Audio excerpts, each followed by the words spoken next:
बच्चों let's read the question. Question says a body of mass 2 kg moving on a horizontal surface with an initial velocity of 4 meter per second comes to rest after 2 seconds. If one wants to keep this body moving on the same surface with a velocity of 4 meter per second, the force required is. 4 options given. We just have to talk about the solution. तो बच्चों solution में सबसे पहले हम यहाँ पे बात करेंगे की कॉन्सेप्ट की. तो यहां से अगर हम देखें फोर्स जो होता है F इज इक्वल टू जो होता है वो होता है ma के बराबर.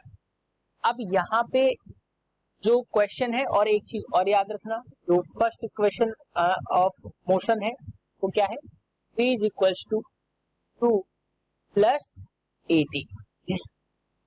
जो एक्सेलरेशन है वो कुछ इस तरीके से रिलेट करता है. अब क्वेश्चन के अकॉर्डिंग हम देखें, क्वेश्चन में गिवन है कुछ, वो मैं लिख देता हूं. क्या गिवन है, पहले तो जो m की वैल्यू है वो गिवन है 2 kg और इनिशियल वेलोसिटी, और इनिशियल वेलोसिटी होती है u की वैल्यू है 4 मीटर पर सेकेंड, और v की वैल्यू यानी कि v जो आ रहा है वो आपका आ रहा है 0. रेस्ट की बात हो रही है तो v की वैल्यू मिल रही है 0. और टाइम की अगर मैं बात करूं तो टाइम जो है वो 2 सेकेंड है.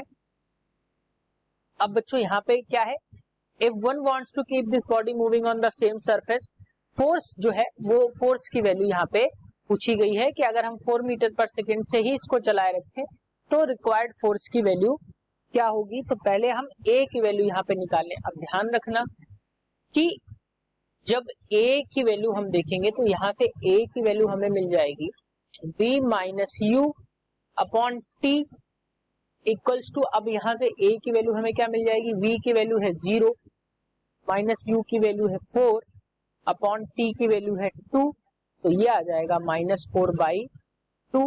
तो ये आ गया यहां से माइनस 2 मीटर पर सेकेंड स्क्वायर. ध्यान रखना एक्सीलरेशन जो निगेटिव में आता है उसको हम रिटार्डेशन कहते हैं, और इस केस में हमेशा क्या होती है, जो वेलोसिटी होती है वो धीरे धीरे डिक्रीज होती चली जाती है. तो यहाँ पे एक्सीलरेशन जो है वो रिटार्डेशन शो कर रहा है. अब मैं अगर फोर्स की बात करूं, F इज इक्वल टू क्या होता है ma के बराबर. तो m जो है वो आपका 4 kg है, और जो आपका a की वैल्यू आई वो मैं यहाँ पे 2 ही रखूंगा क्योंकि ये रिटार्डेशन शो कर रहा है. F इज इक्वल टू क्या हो जाएगा, जब निगेटिव में रखते हैं निगेटिव की वैल्यू को हम एज अ रिटार्डेशन कंसीडर करते हैं, तो ये आ जाएगा 4 2 जा 8 न्यूटन. सो बच्चों यहां से अगर मैं बात करूं, सॉरी बच्चों ये m की वैल्यू 4 नहीं, m की वैल्यू जो है वो 2 है. मैंने यहाँ पे 4 पुट कर दी तो मैं यहाँ पे 2 पुट कर दे रहा हूं. अब ये क्या आ जाएगी, f की वैल्यू जो आ जाएगी वो आपकी आ जाएगी 4 न्यूटन. सो करेक्ट ऑप्शन जो होगा इसका option 2 that is 4 Newton. Hope you understood it well. Best of luck.